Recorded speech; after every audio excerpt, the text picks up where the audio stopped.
Here's a big question. How could Moses have written the book of Genesis, given that he was not alive during the events? This is a fascinating topic that has intrigued scholars, theologians, and believers for centuries. One of the most widely accepted explanations among religious scholars is that Moses received direct revelation from God. This theory posits that God communicated the events of Genesis to Moses in a supernatural manner, similar to how he revealed future events to prophets like Isaiah and Jeremiah. This perspective aligns with the belief that the Bible is divinely inspired and that God can reveal both past and future events to his chosen messengers. Another plausible explanation is that the stories in Genesis were passed down through generations via oral tradition. In ancient times, oral storytelling was a primary method of preserving history and cultural narratives. Given the long lifespans of early biblical figures, it is conceivable that the accounts of creation, the patriarchs, and other events were transmitted orally from Adam to Moses through relatively few intermediaries.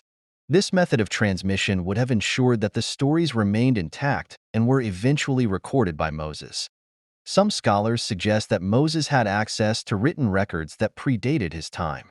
These records could have been preserved by the patriarchs and handed down through generations. For instance, Abraham, who came from a literate society, might have kept records of God's dealings with him and his ancestors. These documents could have been passed down to Isaac, Jacob, and eventually to Moses, who compiled them into the book of Genesis.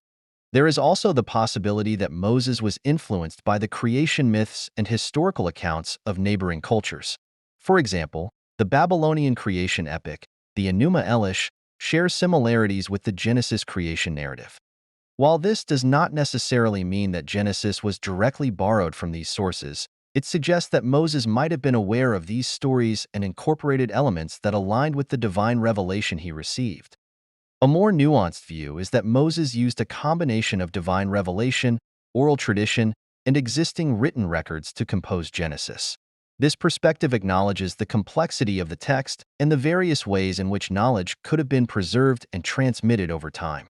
It also highlights Moses' role as a compiler and editor, rather than the sole author of the material. The question of how Moses wrote Genesis without being present during the events it describes is multifaceted and open to interpretation.